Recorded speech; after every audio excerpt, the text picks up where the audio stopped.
Hello, everyone, and welcome back to another episode of the Belgian Football Podcast. My name is Ben Jackson, and as always, I'll be your host. And as always, as well, I am joined by Scott and Joris. Scott and Joris, how are you guys doing this evening? Hi, everyone.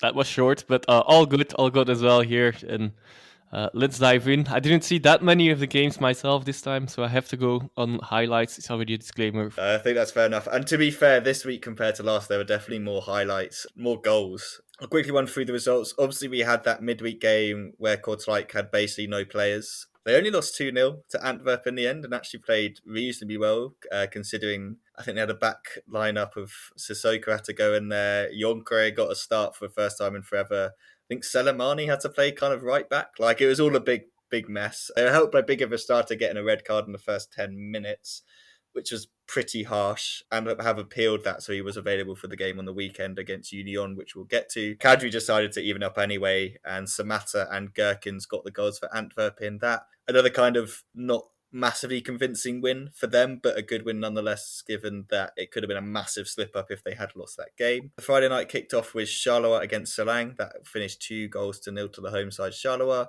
Kortrijk in action again with a little bit more strength this time, but they lost 3-1 at home to St. Truden. Standard and Club Brugge played out a controversial in the end 1-1 draw. Oostend lost at home 3-1 to Leuven. Antwerp lost the big game at home to Union. Club Brugge lost at home to Gent 2-1. Mechelen beat Beerschot 3-2.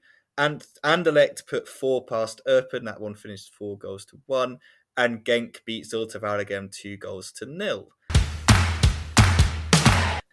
So let's start with Charleroi against Selang, the Friday night game. In this one, reasonably comfortable in the end for Charleroi. Only one shot on target for Selang. They really are struggling against kind of the bigger teams, but thankfully they got those results against Beerschot to kind of give them a little bit of cushion at the drop there. But Jules Van Kleen opened the scoring on the 18th minute. 33 minutes in, Benjamin Boulanger got his second yellow card of the game. That gave him the red card in the 33rd, so Selang down to 10 men. Definitely didn't help their cause at all there. Dan Heymans got his first goal since turning to Belgian football. Those of you who listened last year remember Dan Heymans from Vazan Betheren. He got his goal in the 83rd minute. Really nice finish from him. So yeah, finished 2-0 to Charleroi. Another good performance from the guy I mentioned last week, Azomwa at the back for Charleroi. Reasonably comfortable for them in this one. Scott, I know you were able to watch this game. What were your kind of thoughts on it?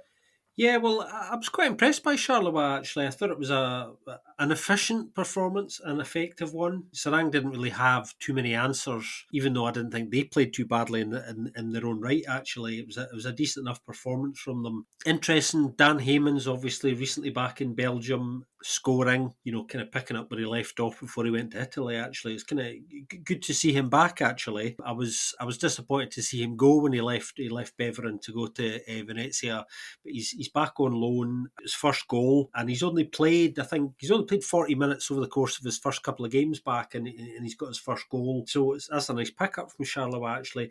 Yeah, I mean, a really kind of professional job by Charleroi, and they've just kind of kept their head down, as I was saying last week, and have been working away kind of quite diligently and still getting results and really pushing kind of quite hard for a playoff one spot, up until the weekend's fixtures were kind of completed. Actually, Charleroi were in one of those spots and then kind of dropped out, but they're pushing hard for kind of playoff one and kind of doing their thing without getting too much attention at the moment, which is probably a good thing from their point of view because it takes the pressure off them a little bit. But yeah, their main men are back, their AFCON names are back, and I'm really quite excited to see how Bio plays alongside Yusuf Badji. I think that could be quite an interesting partnership given time. I think they have the qualities individually to complement each other quite well. Badji's quite good at the things that Bio isn't instinctively in his game. So I think there's the potential over the course of a period of time for that to be quite fruitful for them. So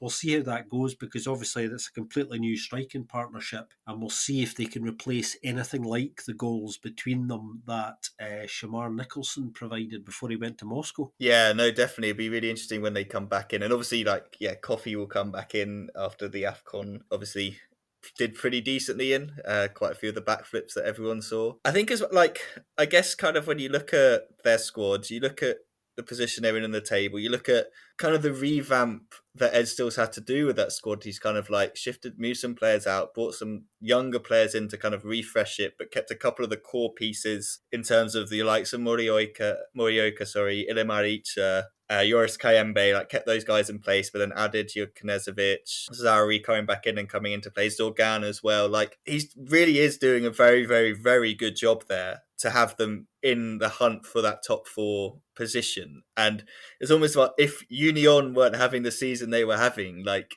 I feel like we'd probably talk about Ed Still more in kind of like one of the managers kind of in that place for manager of the season, like the way that the job he's done with the club at the moment. But because Felicia Mazzi's just doing the most ridiculous job with Union, it's kind of like he's going under the radar a little bit. But if he gets them into playoff 1, I think that's just a fantastic achievement. Like even finishing 5th, I think would be a really, really good achievement for Charleroi. And kind of like you said, they lost Shamar Nicholson, their top scorer, but it hasn't massively affected them because they brought in Bayo, who struggled at Gent. And like you said, it's going to be interesting to see if he does struggle at Charleroi with Badgie coming in again. It's a nice pickup, but it's not Nicholson. Like the refreshing and the kind of having to be quite clever in their recruitment, I quite kind of appreciate what they've done. And I think obviously, like you said, they're only 2 points off playoff 1 at the moment. To keep pushing for that, I think, Ed still deserves a lot of credit for the job he's done there. And I guess let's kind of flip it around to Salang. Joris, I know you didn't necessarily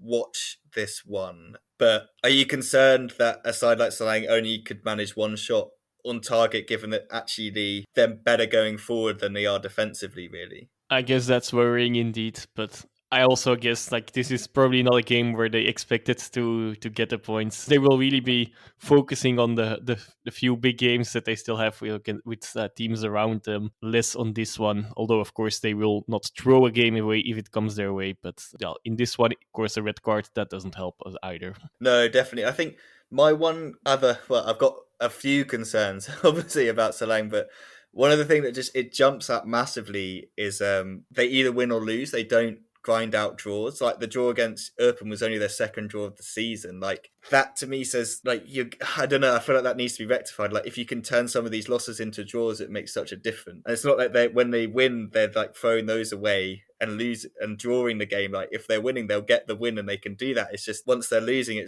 they find it very difficult to come back and get a draw out of anything. So that kind of is my concern. If they could at least pick up points against these teams that they, like you said, aren't necessarily looking to win against, I think that'd be massive for them. Just a quick one before we move from this game, looking forward, this Sunday we do have Charleroi against Club Brugge, so that could be a really interesting game in terms of playoff 1 and kind of implications for stuff like that. So definitely one to look out for there. Let's move on to the next game that took place, which was Kortrijk against St. Truden. As I said, Kortrijk had kind of many more of their players back in this one, so they had a much more kind of normal side, I guess you could say. But it was St. Truden who got the win. Very impressive performance from them. Christian Bulls was instrumental in this. His cross for the first goal to Koita is, if it's meant to be that overhit and he knows Koita's coming, it's a fantastic cross and the finish was exceptional. If not, it's a very lucky overhit cross from him. But either way, it looked really good. Really nice finish from Koita. He only seems to score good goals. He doesn't score tap-ins. Probably because, as Joris pointed out last season, he just tries to shoot from ridiculous angles and distances all the time. But it is what it is. They then got a penalty that was reasonably soft. I think Watanabe's mistake is he just doesn't need to pull on the shirt there. Like, it doesn't look like a lot of pulling or strength was involved in that, but anytime you start putting on a shirt in the box and the player goes down, the referee's going to have to give a penalty. It's just the way it is. Upset Christian Bulls, and he's been fantastic from the spot this season. He continued that to make it 2-0. Second half, Kortrijk really did push. Like you never can really blame the effort of Kortrijk in that. They do really try and get back into games and they never really do give up, as we stated last week. Bademosi really instrumental in their goal, pushes some players off the ball before squaring it to Kadri, who's completely unmarked at the back post, and it's just a very easy tap in for him. They kept pushing, they kept trying to get the goal that would get them back in the game. However, it didn't happen.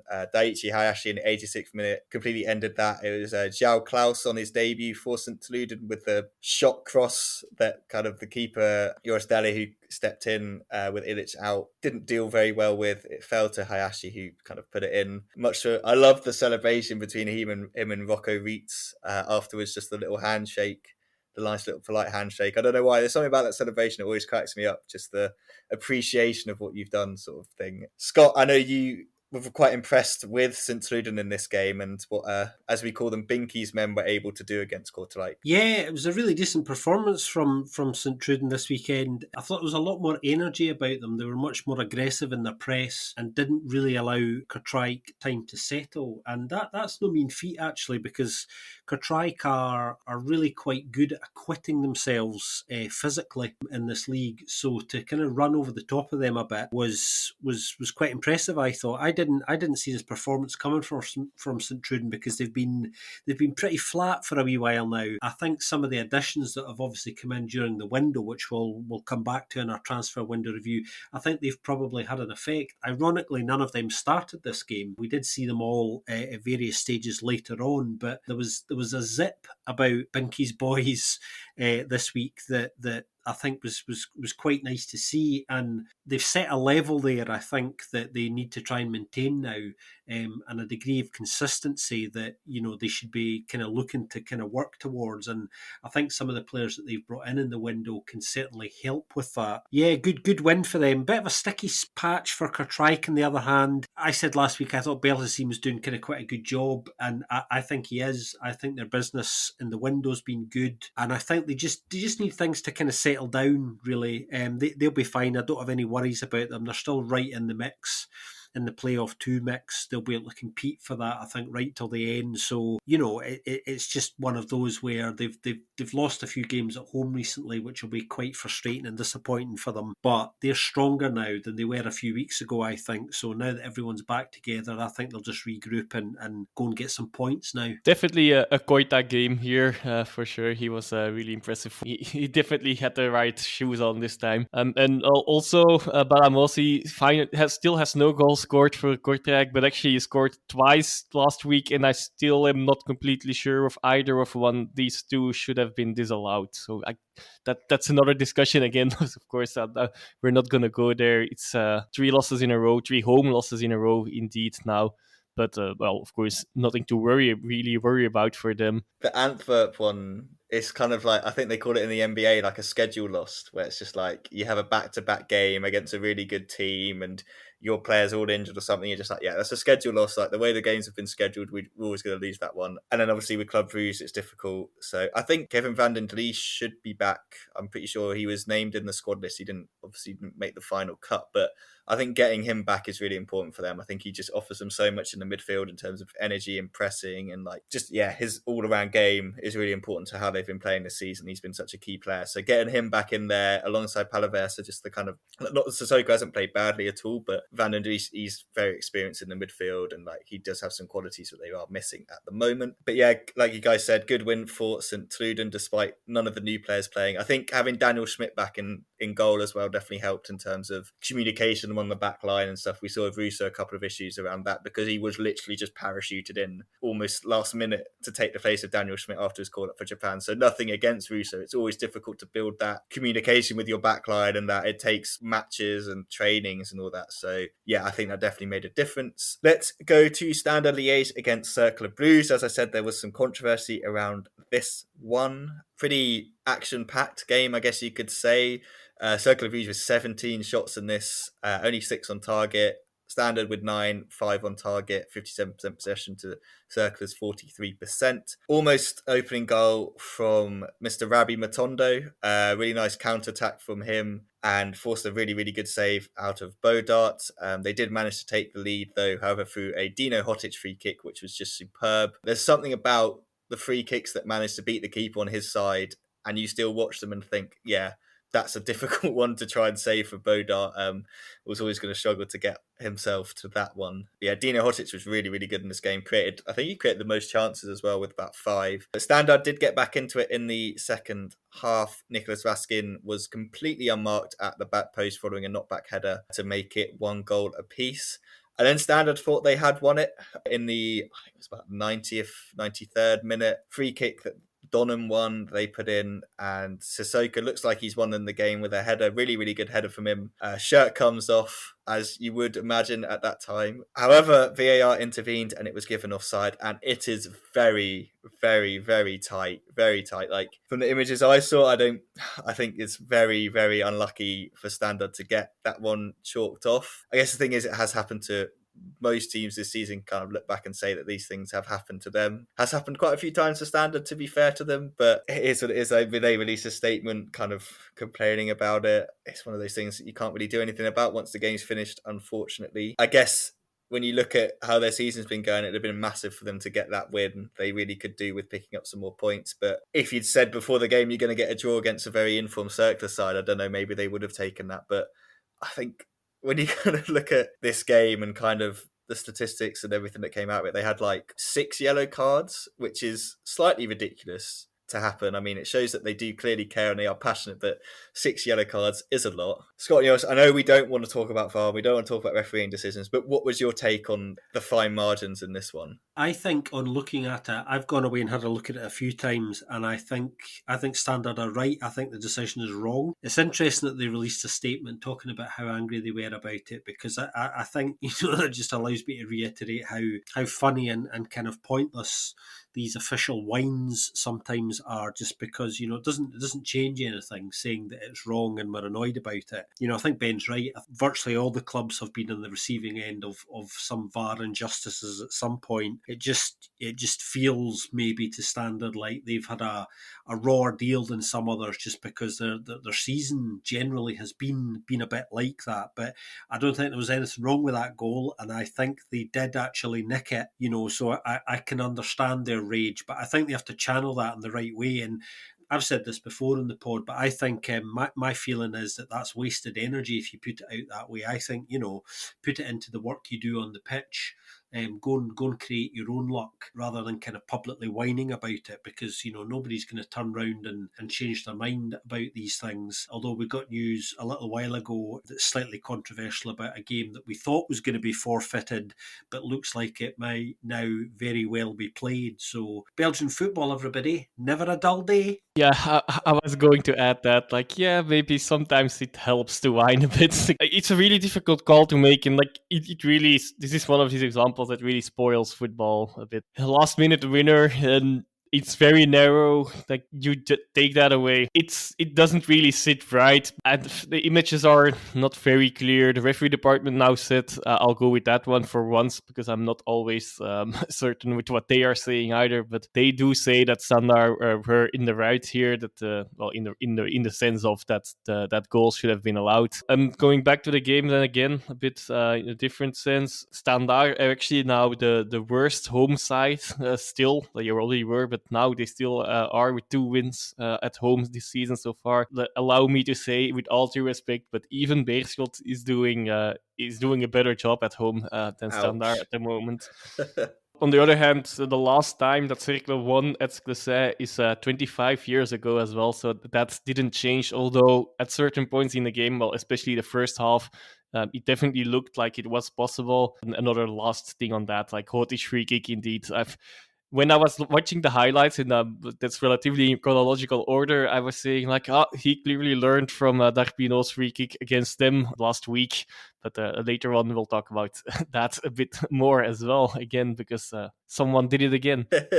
Definitely. And you've gone on to Hotić, which I really wanted to talk about, actually, because I think it's since the 7th of November, he's played 13 games and he's scored or assisted in 9 of those. And I just think he is probably, arguably, outside of maybe you could take Undav and some of the Union players, but he is the most informed player in the Pro League at the moment, which is great to see, because I really enjoy watching him play. And I can't remember what they called him after he scored the free kick, like the small, fantastic Bosnian or something, the commentator called him. It was just he is quite small, isn't he? Bless him. But yeah, no, he's been fantastic to watch. And that free kick, yeah, we'll talk about Diopino, because he decided he'd up himself one again this weekend. But yeah, fantastic from Hotić, and definitely kind of the driving force behind Circler's kind of creativity and stuff going forward, which I know we've spoken about, actually, in terms of we wanted to see that, because we knew that he had it in him. And yeah, him playing well has coincided in them playing well. It's no coincidence. So let's get on to Mr. Diarpino's team. Oostend hosted Leuven. And yeah, as I said earlier, this one finished 3-1 to Leuven. Xavier Mercier was pulling the strings in this one. However, it was Mr. Casper de Noor who provided the assist for the opening goal. Mercier was involved. It was a really nice, well-worked move on the edge of the box from Leuven. No one tracking or marking Casper de Noor. He was able to kind of fire across the kind of edge of the box. Sorry, Kaba, thankfully for Leuven, just didn't try to get anything on it. Fell to Mr. Schengelia, who, with a fantastic strike into the top corner, left debutant Sherpin, the goalkeeper, absolutely no chance. So that was 1-0 to Leuven.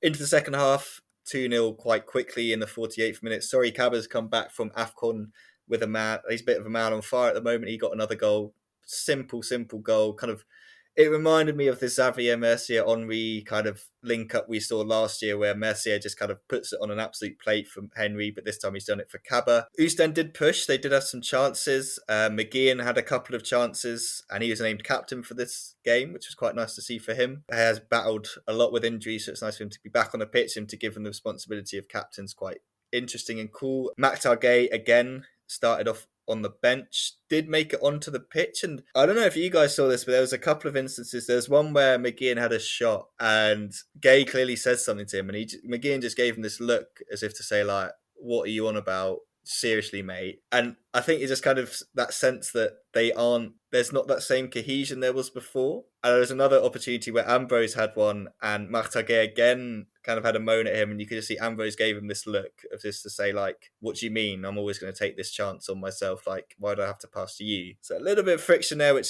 could explain as to why Gay hasn't been starting. Maybe it's like a team dynamic thing. However, like you always said, Diarpino did get them back into the game with another fantastic free kick. Left Runarsson with absolutely no chance, really. However, wasn't to be. Musa Altamari finished the game off to make it 3-1 to Leuven with the victory. His celebration was interesting. I thought he was about to give the middle finger to the entire Oostend faithful for one moment, but he kept his fist clenched, so good on him for not doing that. We've already seen someone else did antagonise another fan base later on in the weekend, which we will get onto. Scott, I guess I'll start with you, as we usually do. What were your kind of thoughts on the Mercier performance, I guess, and kind of Leuven as a whole in this one? Well, Messi was doing Messi type things, wasn't he? The wizard was very much, kind of running the show. It's been a little while, actually, since he's had kind of quite a strong game, I think. He's been quiet for what feels like kind of ages to me. I felt quite strongly it was important that Oostend had got something out of this game, just looking at the run of their fixtures coming up, and the fact that they didn't is a bit of a worry to me, especially when they haven't been playing that badly. On the Maktar Gay point, actually, I have it on good authority that he's a slightly kind of tricky character, and that I think Blesson managed to get the best out of him last year, kind of despite those kind of personality issues. I think reading between the lines, he's perhaps a little bit disruptive, I think, as well, and I think that there's been a reluctance to start him, despite the fact that we know the numbers tell us that Oostend generally perform better and pick up more points when he starts games. So although it was good to see him back, you're right, there was a little bit of frustration, which I think's been ongoing for a little while, and that was clearly reflected in some of the body language and interactions that we saw in the game. Big win for Leuven as well. They needed a result here, so fair play to them. They've kind of gone and done it. That result sets up a quite big one on Wednesday night of this week. Obviously, when Oostend go to Waregem to play Zilta, that's now become quite a big game because of the way results went this weekend. Yeah, slightly contradicting Scott here. The last 5 games Mercier played, there were 3 games where he gave 2 assists, and this was one of them. So, and it's also 13 assists for the season now. Yeah, that's very much impressive still. So he still delivers. Yeah, just wanted to add that as well. And that first Leuven goal, I would recommend watching that because it was a real nice team goal with then also a brilliant finish as well. Nothing Scherpen could do about that. I think Scherpen on itself, he had a decent debut, but of course conceding 3 goals, that's never nice to see for a goalkeeper, especially if you really cannot do anything about it, I guess. Kaba also still silently having a decent season, I guess. 7 goals and 2 assists in 17 games. Not that impressive, but very crucial for a team that is struggling with strikers. He will need to do that, and granted, it was again more like a tap-in, so not really the most difficult of goals, but they might be crucial. I think these goals actually are going to be crucial for them not really getting into the dogfight at the bottom. Yeah, no, definitely. I think a goal's a goal. He'll probably tell you. I think the Mercier one's funny because I think it kind of says, doesn't it, that like we hold him to such high standards that even when he does have like a couple of assist games, we're like, oh, he hasn't played that well, has he? Like they're gonna just don't stick in the memory. Like that's how good he is. Like his pass for Altamari's goal, it's just like inch perfect. It's just that of the feet of Medley. I think he just can't. Even if he stretches, he's just not gonna get there. But it's so close as well. Like kind of gives him that little bit of like, oh, I could get that, and he just doesn't quite get there. And Tamari does really nicely with the finish. But yeah, I mean, all enjoy Mercier playing, and yeah, Euston against Waregem, both sides will be looking at thinking that is a game that we can win. One team that looked at this a game on the weekend and thought, yeah, we'll probably go and win that was Union Saint-Gilloise against Antwerp. Really, really enjoyed this one. It was always one that we were all going to try and potentially watch as much as we could have. Yeah, Union did get the win in this one, but there was a lot of kind of stuff that happened in between. Really, really good atmosphere in the stadium. You could just tell it felt, I don't know about you, Scott, or viewers when you watched it, but it felt like a cup final or like a potential title game. Do you know what I mean? It had this atmosphere about the game. It was such a shame we didn't have the away fans to kind of counteract the home fans, but the Antwerp fans did such a good way of bringing the atmosphere to the point. I think it was in the first half. The ball goes out of play. I think it's either for a goal kick or a corner. And an Antwerp fan gets so kind of engaged in the game, he just topples over the front of the barrier and just kind of like lands on the side. He doesn't fall very far, so I think he's okay. But it was just wild. He kind of stood up to like protest about something and just like tripped over the edge.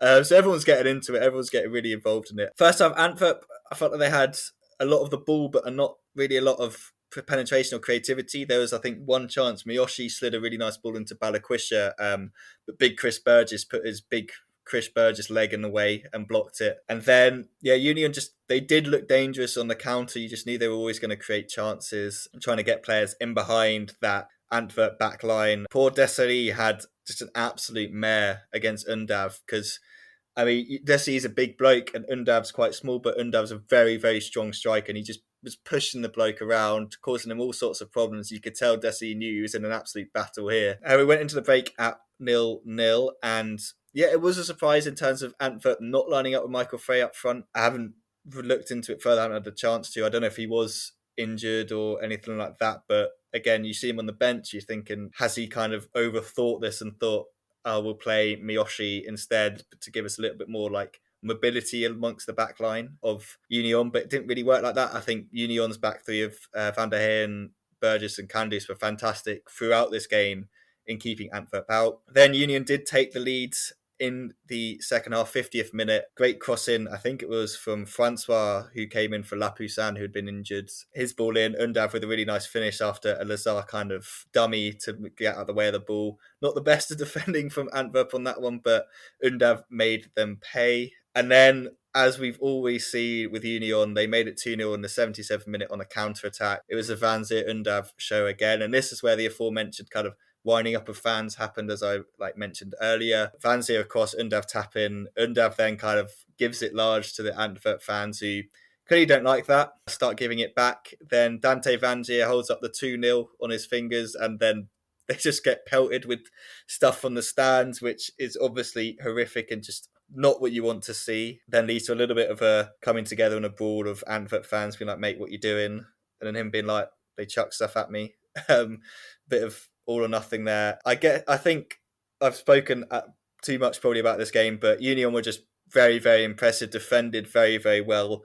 I was really disappointed with Antwerp. They brought on Michael Fry eventually. They chucked Eggerstein and Gherkins on as well, but I think their fans have been frustrated in the style of play, and you see it in a game like this against a good team, defensively good, despite all the creative talent and attacking talent Antwerp have on the pitch, they just couldn't create anything. And they finally create like one thing, and then Morris makes a really good save, but there wasn't enough from them. I was really disappointed in kind of their approach, play and everything like that. I just didn't feel like it was dynamic enough compared to a Union side who were very dynamic and stuff like that. Did you see the same? Do you think, were you disappointed in Antwerp, or was it Union's brilliance that kind of quelled them in this one? Well, it's interesting. You said earlier, Ben, that you thought Brian Prisk had maybe overthought it a little bit, and that's quite a good way of looking at it, I think. Union approached this the same way they approach all their games, I think, and that's just attack, attack, attack for the most part. No change of plan, as we've talked about many times, and that's difficult, because what they're really saying to you is, all right, okay, match us, go and figure us out, see if you can nullify that, and nobody's managed to do that yet. Some of Prisk's choices were odd. I mean, I think the Frey thing is particularly odd. I don't know why you wouldn't start him. I understand why you might think Mayoshi might give you a little bit more manoeuvrability, but there's been nothing in Mayoshi this season to suggest that he had anything in them that would kind of materially change the sort of flow of this game, kind of particularly.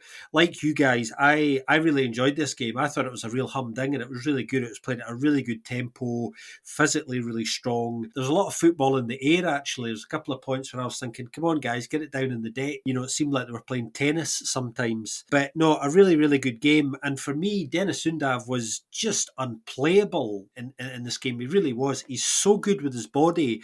The way he gets tight on defenders and the way he likes to just roll them, that's so difficult to deal with. And the ding-dong that he had with Desolé throughout that game was really, really good. It's always exciting seeing kind of centre-halves going up against attackers and them having a right good go at each other. Undav ultimately getting the upper hand. Could have had his hat-trick very, very easily. Yeah, great game. I think this was I enjoyed this game most out of all the games I saw this weekend. Psychologically, this is a huge one, obviously. I mean, I was watching it thinking, is this the weekend? Because if you think about it, you know, Antwerp in a proper title challenge type game to Union, first time the two have really been going at each other in anything like this context for 60 years since Antwerp last won the title in the late 50s. Similar setup here. They knew it was a hugely significant game. If they won it, then, you know, it cuts the gap and everything changes in a big way again.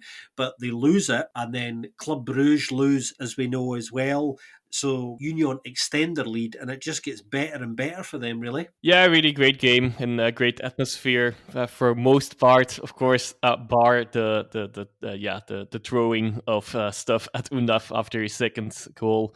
Yeah, that's a bit of a disgrace in the end, because he was first just celebrating, then he got hit, and then of course he put some more gasoline on the fire. It was indeed unplayable. He also mentioned himself afterwards, my only regret is that I should have scored more. I don't think he will have lost any kind of sleep over that. Yeah, another brilliant way for Union to win, and they really played really well. And Antwerp, on the other hand, they were lacking a bit, and maybe indeed should have approached the game a bit differently. Yeah, always of the opinion, if you've got one of the top scorers in your team, they should always play, especially if they're one of the top scorers in the league. Like, unless they're injured, they're one of the first names on the team sheet. And yeah, I'll leave it at that. Let's move on to, as Scott said, Club Brugge did lose. They lost to Gent 2-1. That was the first game on the Sunday. I'm sure lots of people in the Union side of Brussels were celebrating this one. Gent took the lead through Andre Hulsager. Tisu Dali back in the lineup, back with an assist. Mignolet really should have done better with this one. Literally went straight through his head, which, I mean, easy for us to say from here, but I mean, if the ball's coming straight at you, I think as a keeper of Mignolet standard, you'd expect to be able to save that one. Into the second half. Well, let's keep going, because Club Brugge did have a couple of chances. Charles Ketelaar from a free kick forced a fantastic save out of Roof in goal, who was in goal instead of Sinan Bolat. Lots of kind of chatter about Sinan Bolat and a move to Turkey. Van Huysenbroek's kind of just said, okay, we'll put Roof in goal for now, and he made a really, really good save from that header. Nicely also, Jordan Turanariga getting a start, the man on loan from Hertha Berlin. He's kind of come in, and I feel like he's on par with Preciado in terms of haircut style. Preciado was one of my favourite haircuts from last year. Maybe Turanariga is going to be my favourite haircut from this year. Big fan of the locks that he was throwing out there. He'll definitely be happy with the result on his debut as well.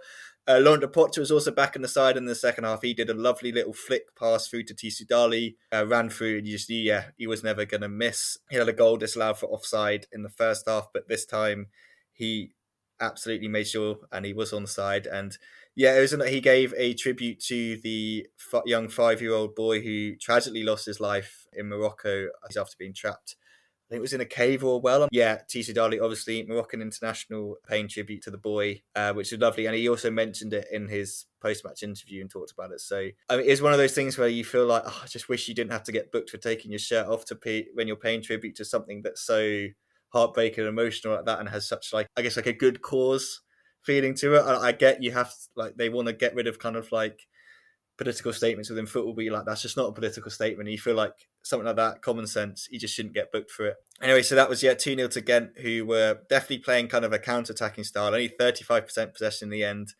Club Brugge pushing and pushing. It was Charles de Ketelaar, I mean, clearly one of their best player this season, who got them back in the game in the 76th minute with a header from a corner, kind of snuck in front of everyone there to put it in, clearly showing that maybe he can start scoring with his head as well after that chance he had in the first half. However, Gent were able to hold out for this one. There was kind of like a wild ending to this. In the 95th minute, Balanta gets his second yellow, so he's sent off. And in the process of that, Noah Lang gets sent off for what we've all presumed is the referee thinking that Lang was holding him back from producing the red card. But when you watch the replay, it looks like actually Clinton Mata is the one holding the ref from the red card. However, the ref doesn't see that at the time.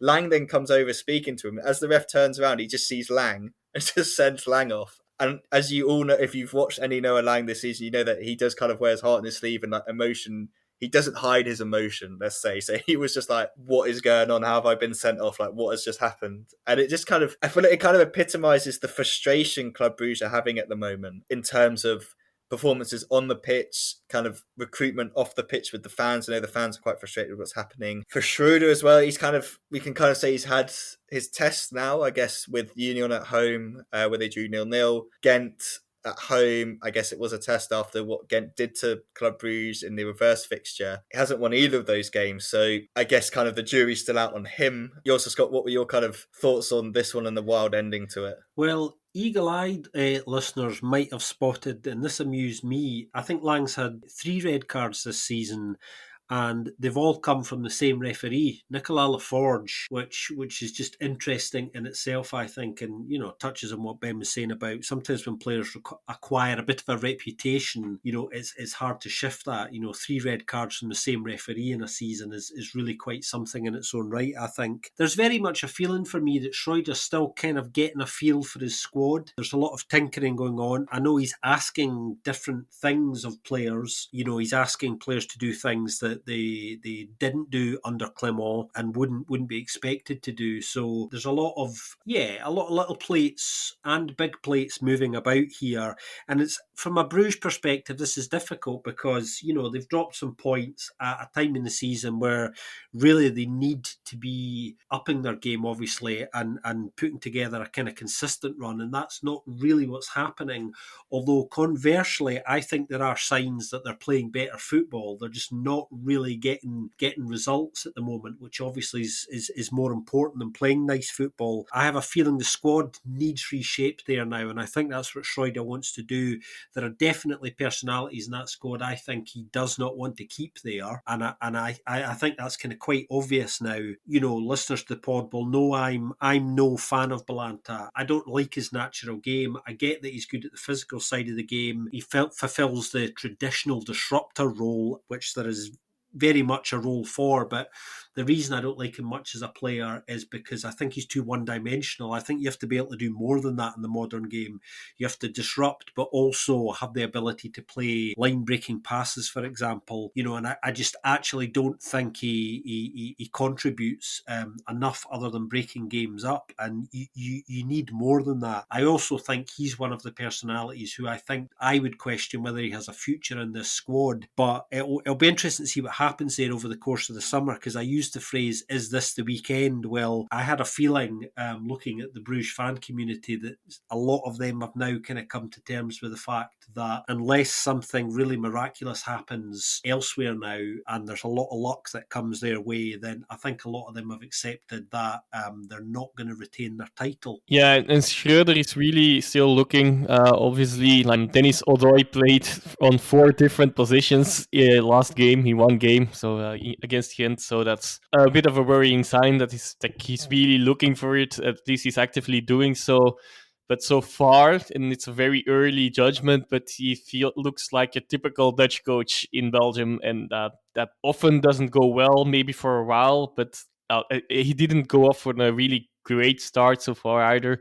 But let's see if he can turn it around still. But yeah, Schreuder will definitely need to improve quickly to get the train back on the rails, because their level has not been great.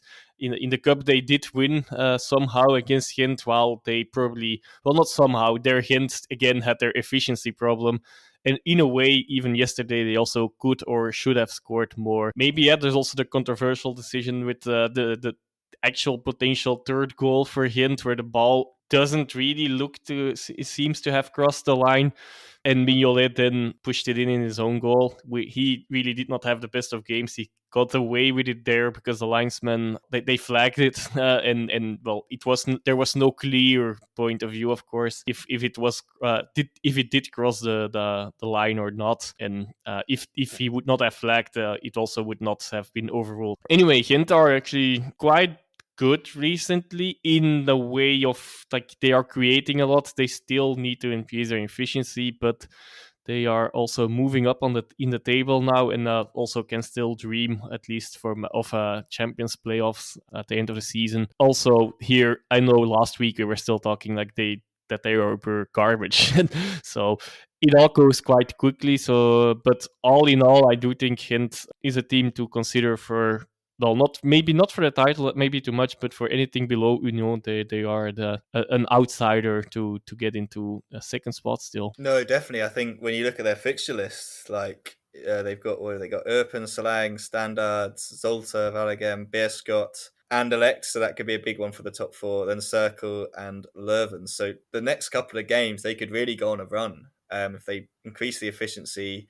Having Tisu Dali back obviously is going to make a difference. Like when he plays, they're better. Like he can take the chances that they miss, even though he may need a couple as well. But at least one of them is going to go in for him. Hjulsager scoring some goals as well. That's big for them. Like that, they need to get him kind of back into the Oostend form that he's shown before.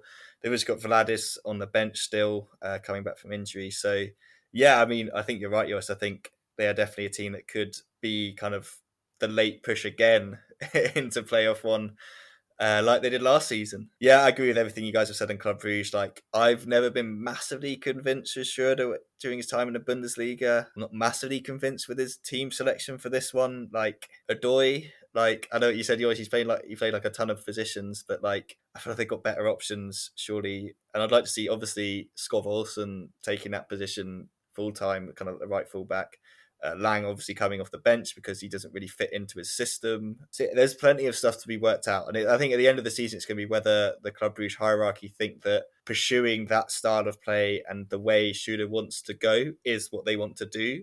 And then they back him and they bring in those players to fit the system. And they allow like the players that don't fit the system to leave. Like you said, Scott, kind of like the reshuffle. But you have to be very much, he's basically got to convince them over these next couple of months that he is the man for the future of Club Brugge and his way is the best way for them to go. So, yeah, I think that's what kind of the fans will be looking at over the next couple of weeks as well. I think there's just on the one last point about Schreuder, guys. I think there's a classic thing, and Joris touched on this when he was talking about Dutch coaches. Obviously, the Dutch school, huge on space, the kind of spatial architecture of football, if you like, and again, he's learnt this. Obviously, it's in the football and culture, and I actually really like that. But Ben's highlighted the crux of the matter, I think, and will he be given the time to reshape things? Because as I was saying, I think it's obvious he's identified people he doesn't want, and he's asking things of players they don't normally do, and that's as much of a challenge to them personally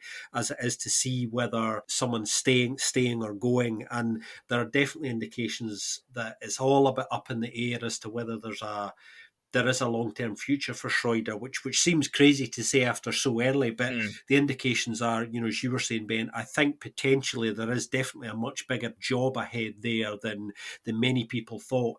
And one final thing, when you consider the amount of money that Bruges have spent, and this isn't Schreuder's fault, obviously, because virtually all of this money was spent before he arrived, that just puts even more pressure on him in particular to get them on the right track quickly, rather than giving him a bit of of time, because you don't want to replicate that spend for somebody else to play a different system to another man who's now out the door. Yeah, and also like so indeed maybe that's also the same man that appointed him. So of course, so like of course maybe like of course it's always gonna be the coach that people are aiming at. But like I do think higher up there's been a few rather bizarre decisions this season. Of course they have a good track record over the years, so they have some credit.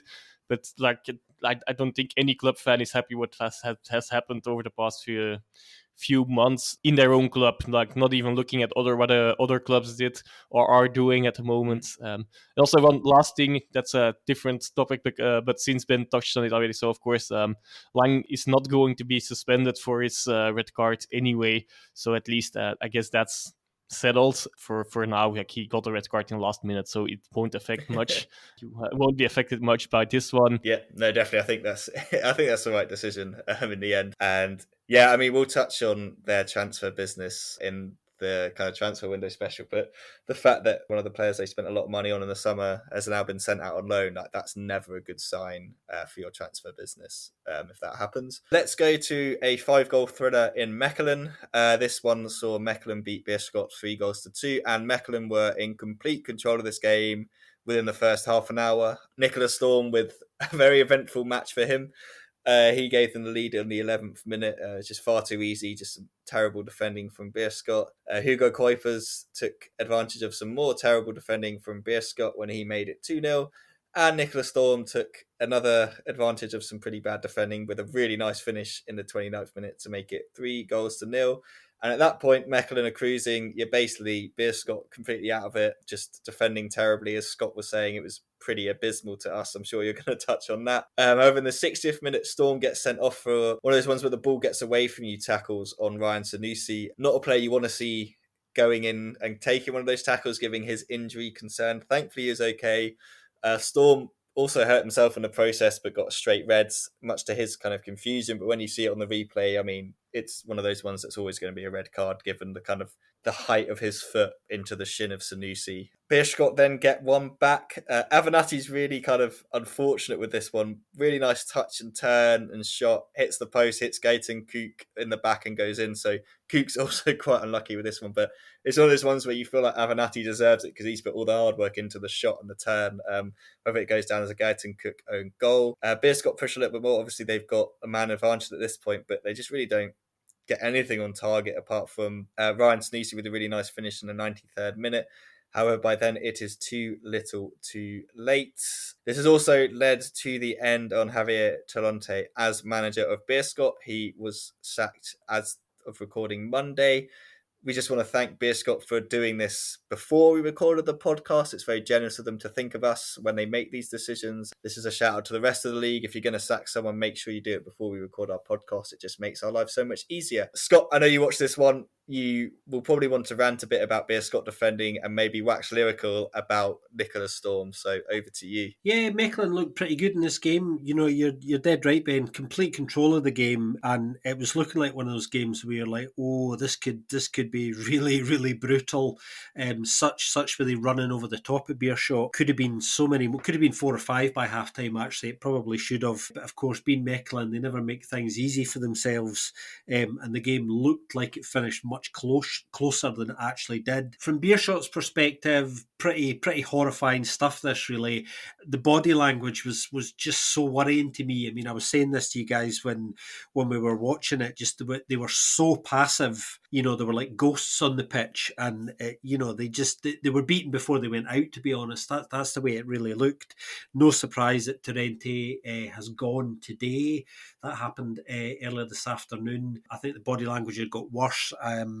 You know, and I think there's an acceptance now, obviously, with his dismissal today from inside the club, that the automatic relegation now is a cert. It could obviously happen within the next 3 or 4 games, depending on the way results go as well. So that's coming very soon. So his dismissal, I think, is a sign that, okay, let's get ahead of ourselves here, try and start planning for the future. They have announced, obviously, in the last couple of days, they're going to be building this nice new shiny state-of-the-art training complex in Antwerp, which is a good thing. upgrading their facilities there, and they recognise that Tarenti's not the man to really bring them back up. So yeah, go away, reshape the squad with a coach and a squad that are equipped for the next 2 or 3 years for the future. And I think they've done the right thing actually in starting that work now, because there certainly is no point in waiting another 4 or 5 weeks until that's kind of sort of confirmed now. You start looking for that long-term plan now, and hopefully they find the right person for them. And another one, and another one, and another one bites the dust. Sorry, the fifth coach that gets sacked after playing Mechelen. So actually, they don't need to announce anything. Van der Hagen, Leijen, Condom, and Van den Brom were all sacked or left the club they were working at. It's after playing Mechelen. And at Zulte Waregem, to add a sixth one, actually, they actually sacked Dury the Friday before the game against Mechelen. And actually, they won the game against Mechelen in the ultimate in the dying minutes. So maybe they did made the right decision there. But yeah, definitely interesting that it's that they really are looking like the team that costs trainers their job, coaches their job. So yeah. Anyway, side fact there. Well, indeed, I don't think it was really a thriller. Like, well, I know it's just a word that you mentioned, but yeah. Beerschot almost got back into it, and if it would have been played a bit longer, maybe they would have gotten closer. But in the end, a really good win for Mechelen again, and they are still on track for having a really good finish of the season as well. Can't disagree with anything there. I think for Beerschot, get the new man in that they think could bring them back up next season and start building, because otherwise you're just kind of wasting time trying to. If you go for someone that you think, oh, maybe they'll keep us up, like it's just not going to happen now. 10 points off. Like you basically need Solang to lose all their games, which they probably won't. Like I said, they either win or lose, so they probably will win at least one or two more, and then by then, yeah, it's going to be far too late. They lost the games they should have won and gave themselves too much to do. But yeah, hopefully they can get the right man in who can help kind of build them back up to have a challenge in 1B next season. One more thing on Beerschot as well, like it was of course the last game of Tarente, so in the end it doesn't matter much now, but it was interesting to see that he actually made two changes at the half hour mark, so that you don't see that in every game. That's either. When you know it's going badly, don't you? And yes, and well, you could say like afterwards it did get better, but like it was not really difficult to get better. I guess almost anything would have been better than what was happening up to that point. No, definitely, that's so true.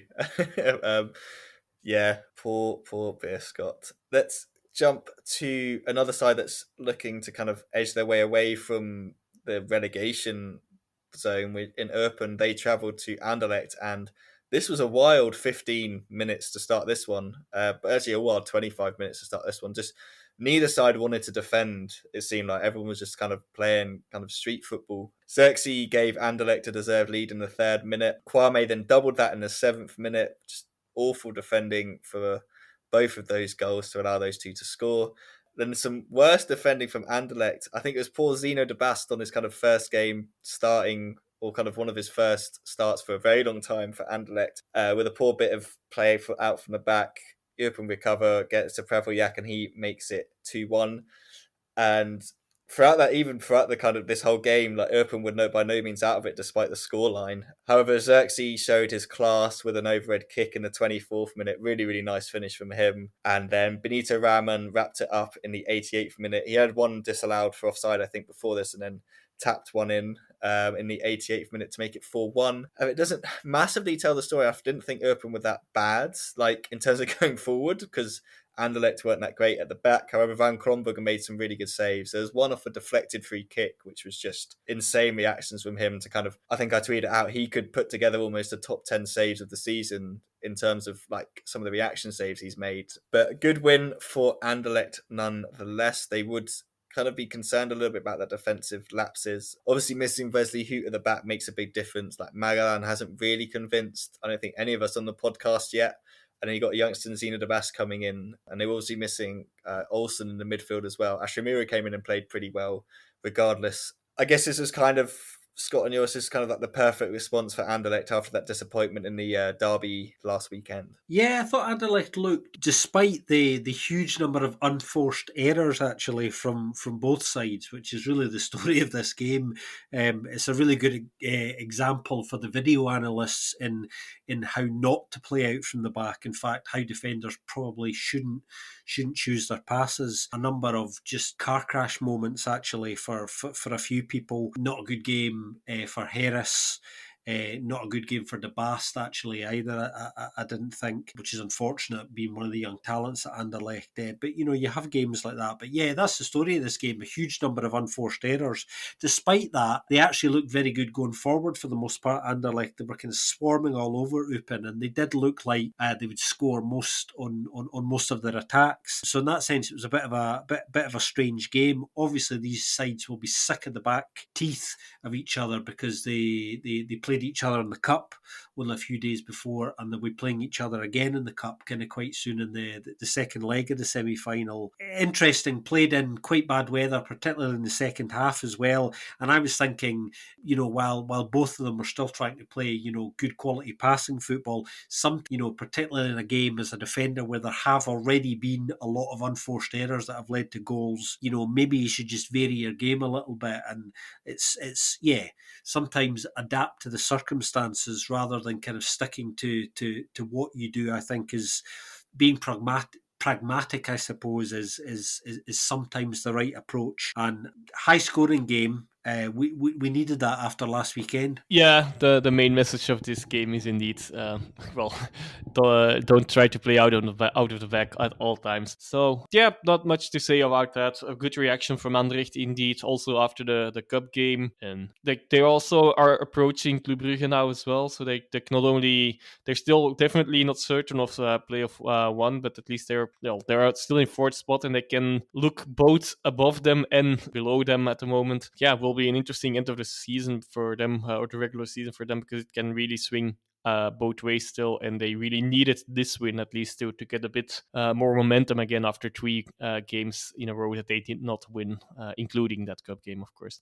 Yeah, no, definitely. I think it really is, when you look at that table tightening up for the playoff one spots, I mean, Antwerp, Club Brugge, Anderlecht all within 5 points of each other, and then Charleroi obviously 7 points behind Antwerp in second. So yeah, it's definitely going to be exciting kind of to see who's going to make that spot and who may potentially slip out from Antwerp, Club Brugge and Anderlecht, because all of those three sides would have targeted playoff one to start the season as like a minimum. So yeah, definitely interested to see how that pans out going ahead.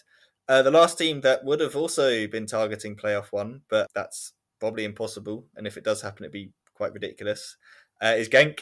Sorry to Joris, but yeah, we know, everyone knows he knows, and he's been very honest about that forever.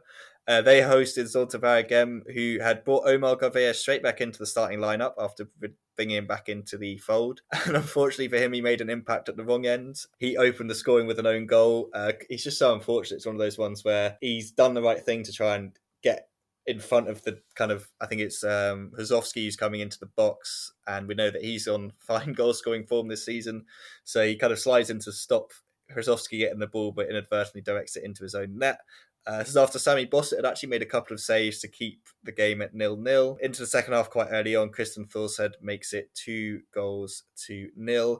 Ono actually given the assist for this one, but it's one of those ones where I just don't think it's an assist, because Thorstead still has quite a lot to do when he gets the ball, but I mean, it is the way it is, I guess. Zulte did push. They just couldn't really get anything on target. Van der Voort didn't really have a ton of stuff to do. Only one shot on target for Zulte. Quite a nice, comfortable-ish win, I guess, for Genk. Yours, go to you first on this one. I'm not sure. Can't remember if you did manage to see this one. Were you happy with the win, and were you also happy that Luca Oying got a start as well?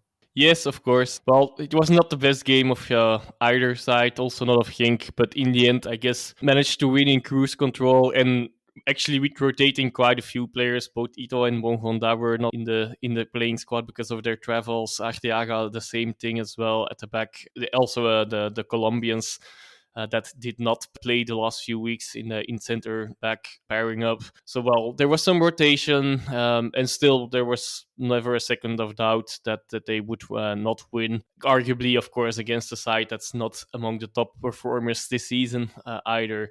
But, well, I guess cruise control, win a game, get a clean sheet for once, even though they still tried to give that away, but at least they managed one this time. The one thing is, like, I still don't know why Onuachu's goal was still allowed either. In the end, that's not so important outside of for his own confidence, of course. Zulte Waregem, well, didn't do much until the game was basically decided. How they defended for that second goal is just ridiculous as well. Like, Torstvedt could turn and turn and turn, and then, well, why? Well, I'll have a shot.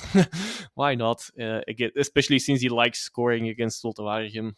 Anyway, that's something that he keeps doing almost every game against them. Boyan getting a start, playing well as well.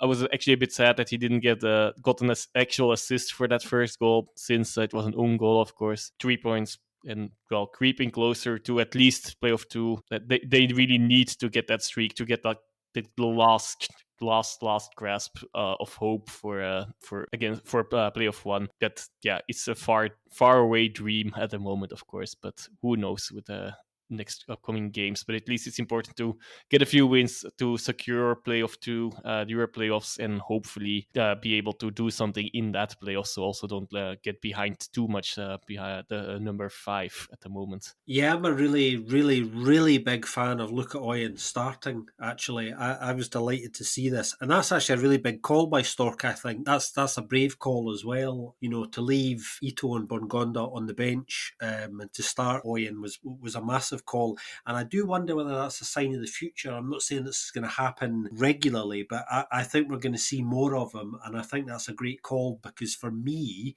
he's one of the 3 most exciting young talents in Belgian football at the moment. And I think now is absolutely the right time to expose him to as much senior team action as possible. So I think Stork's got that call absolutely right, particularly when you consider, you know, as Joris was saying, it's been a generally disappointing season for Genk up till now. So you've got an opportunity to be able to give somebody as exciting as Oyen a lot of game time now, without there being as much pressure on him than there would ordinarily be, I think. So the circumstances are aligning, I think, in Genk's longer term favour kind of quite well here. Zulte, again, lots of worries remain about them, obviously in a very precarious position. Really big game on Wednesday evening. We mentioned earlier they're at home to Oostend, and they really, really need to get something in that, because on Saturday, another game, obviously at home to Anderlecht, and you wouldn't imagine they would be getting anything out of that one. So it's really important that they get something out of their game, because it's there are not too many signs of an improvement at Zulte at the moment. Yeah, and I think you guys are right. I think it's this one they were probably going to lose, but it's the Oostend one that they really need to win, and they just can't rely on Solang not to be picking up any points. Like, it's just not the way they can go about it. They need to start doing it themselves, really. They've got this game in hand, and it's if they win that, they go 5 points ahead of Solang, drag Jurpen below and Oostend below them at the same time to kind of create kind of like the buffer zone effect there. So yeah, that is a massive game taking place this midweek, and it will have such an impact on the season going forward if they don't win that, because for Oostend that kind of just pushes them quite high up and out of it a little bit more, and gives them the buffer zone. So yeah, definitely an interesting one. And yeah, that was all the matches from this weekend. Just looking at kind of news from the Pro League, we've already talked about Beerschot sacking Javier Talente. Mechelen and Leuven, that game's going to be replayed. So those of you who remember, Mechelen refused to turn up for a game that the Pro League said they wouldn't cancel or wouldn't change. So when Leuven announced the team, the players went out and had the friendly with the under-21s. That game's now going to be replayed, it's kind of a smack in the face to a couple of other teams. Kortrijk, namely, is the first one I think of, who had to play against Antwerp with such few players. I mean, it just seems really unfair that maybe they should have been like, okay, we're just not going to turn up then, and we'll dig our heels in and we'll get rewarded for it. So yeah, guys, over to you for kind of your views on it. That's kind of my view. It just seems a little bit ridiculous that the league kind of backing down, I guess, on a decision that they've already made. Yeah, definitely. Also with Eupen's claim and the same weekend where they also didn't have many people, but just not this goalkeeper excuse. That was probably the only thing missing for them. Their appeal was rejected, so And then this one, and they played on. So they if they would not have played on, they maybe also would have got their appeal right then. So I honestly don't get this decision at all. Yeah, it's not the right decision at all. I think it's the one that we kind of feared might happen, but didn't really want to, because it makes no sense at all. And actually, the thing about it as well is this sets a really, really dangerous precedent, I think, that says to clubs, if you're not happy, you can go in the huff and have your protest, and you will ultimately still get your way. The rules are there for a reason, whether they're right or wrong, and you just you have to kind of stick to them at some point, and this is just such a dangerous road to kind of go down, and it's not the right one. It was the wrong decision on Mechelen's part in the first place. I said that at the time, and they will feel vindicated now, but actually this doesn't help anybody. Yep. Completely agree. Nothing from me to add on that. I completely agree with both of you on this one. Next news item that we've got written down here did make me laugh. Antwerp's Abdoulaye Seck being an AFCON winner, which, I mean, technically he is, but he also didn't play any matches. I think it was Lukaku who told the story of when France won, when they won the World Cup, and Anthony Martial turned up with the World Cup winning medal, and Lukaku was like, but he didn't do anything for that. And that's when he decided to leave Man United. He was like, I've had enough of this. So yeah, maybe Seck's going to bring that in, but good for Antwerp to have him back. Very happy for Senegal. Couple of ex-Pro League players in there, obviously Kalidou Koulibaly, ex-Genk man, who was fantastic and the captain for Senegal on the night to win it. Also, thankfully, didn't let Gianni Infantino and all that lot upstage the trophy celebration. I don't know if you guys saw that. It was absolutely bizarre. Like, they made them go up and speak to Paul Biya, the Cameroonian president, with the trophy before you could celebrate with his team. And I'm just like, what are we doing here? Just let the bloke celebrate with the trophy. I didn't know if they wanted him to do the trophy lift with Biya, like some weird political statement that they were going to be making, but they literally dragged him away from the celebrations to go and do that. But he was just like, no, I'm going to go back and celebrate with my actual team because we've won the trophy. And yeah, it was all very bizarre.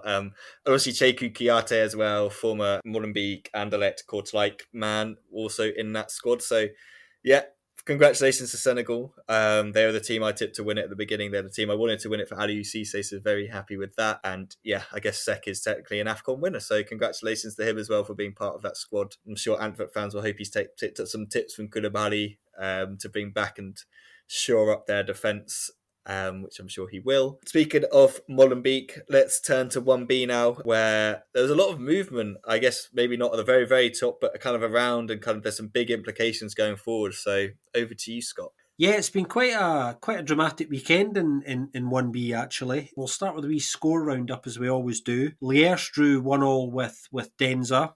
Mouscron managed to convincingly beat Beveren 3-0 at home, which is quite a significant result, actually, because that allowed Molenbeek to leapfrog Beveren into the magic playoff spot, the second place, with Molenbeek's own 1-0 away win at bottom-placed Virton. And table toppers Westerlo convincingly won 3-0 at home against Lommel. Coming back to Lommel, we've obviously been touching on them a lot over the last couple of weeks because they're in the middle of a really, really poor period of form. In fact, so poor, I think it's the worst run in their history. I think they're now winless in 12. Virton, who are just below them in the table, are now winless in 9. And there's actually a game coming up this weekend on Sunday. Lommel are at home to Virton, and this is now a huge game down at the bottom of 1B, absolutely massive, and it just got even bigger as if it wasn't already big enough, because just before we sat down to record this evening, news was confirmed that Lommel have decided to part company with their interim coach Luis Felipe Ferreira, who I think only actually had 2 or 3 games in charge as the interim coach. So that's certainly a recognition on Lommel's part of quite how big this game coming up at the weekend is, because I think if there's a winner in that game, then it's going to be very difficult for a potential loser there to kind of turn things around. So that's arguably bigger than a cup final. So a lot of big news in 1B, and there's an equally huge game coming the following weekend when Beveren are at home to Molenbeek, which has massive implications for that playoff spot as well. So both top and bottom of 1B are really really worth watching now, folks. Yeah, definitely. Again, like we said with Beerschot, nice of Lommel to do it on a Monday to give us a chance to talk about it. I think you're right. I think it says how important that is. Obviously, we've done a lot more special, so we know kind of their vision for the club and stuff like that. And I think moving down to the third tier is just like not an option for them at all. Especially when you think at the beginning of the season, Verton were kind of the favourites to go down, given how kind of makeshift everything was with them bringing it all together. So I would expect Lommel to win that game, but I feel like it's one of those games going into it where they have everything to lose and Verton have absolutely nothing to lose. So that's always one of the dangers with football. So they'll be hoping whoever does come in will kind of win that one and then push on and kind of drag them back into that middle table. Yeah, like you said, Scott, that top kind of Molenbeek and Beveren kind of now battling out for that second place. I guess if Denzer can beat Westerlo with their kind of the game in hand that they've got, which I mean, that's going to be hard because Westerlo looked very impressive against Lommel with their goals. Not the best goalkeeping in some of those. There's a couple of like rebounded goalkeeper goals, but again, they looked quite comfortable in that game. So if Denzer do somehow manage to beat them, they close that gap to 4 points in second place, and that really does make it quite juicy and spicy with terms of that top three. The three teams going for that second place, because basically Westerlo are pretty much there now, so we'll be able to officially welcome them back, I'm sure, soon. But like we always say, 1B, there's always things happening given the tightness of that league and how everything's going with that. So should be an interesting. And also just to mention as well, if Denzer do beat Westerlo, they then play Molenbeek. So if they win those two games, they really do close the gap. So lots happening in 1B as per usual. Let's have a quick look ahead to what's coming up in 1A before we end this episode. Obviously, we have these midweek games, Autoval game against Oostende, as we've already said. Leuven play Genk also on the same evening. That's Wednesday the 9th. So those games are back to back. Friday, Salang have another Friday night game. They host Antwerp, who will be looking to get back on track after the defeat to Union. Eupen host Gent. Leuven host Club Brugge. Mechelen against Oostende. And then Zultavara again against Anderlecht. Sunday kicks off midday with Genk against Standard Liège. Union hosts St. Truden. Club Brugge host Charleroi, as we've already mentioned, and then Beerschot host Kortrijk. We do have a couple of extra special episodes coming out, I guess you can say, obviously alongside this one.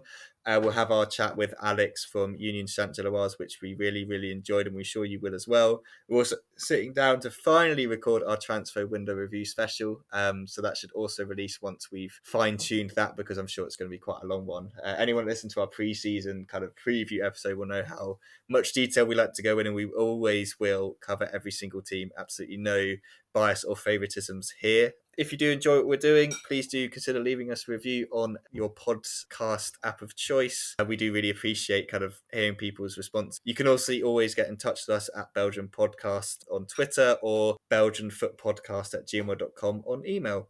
As always, thank you for listening, and we'll see you very soon on another episode of the Belgian Football Podcast.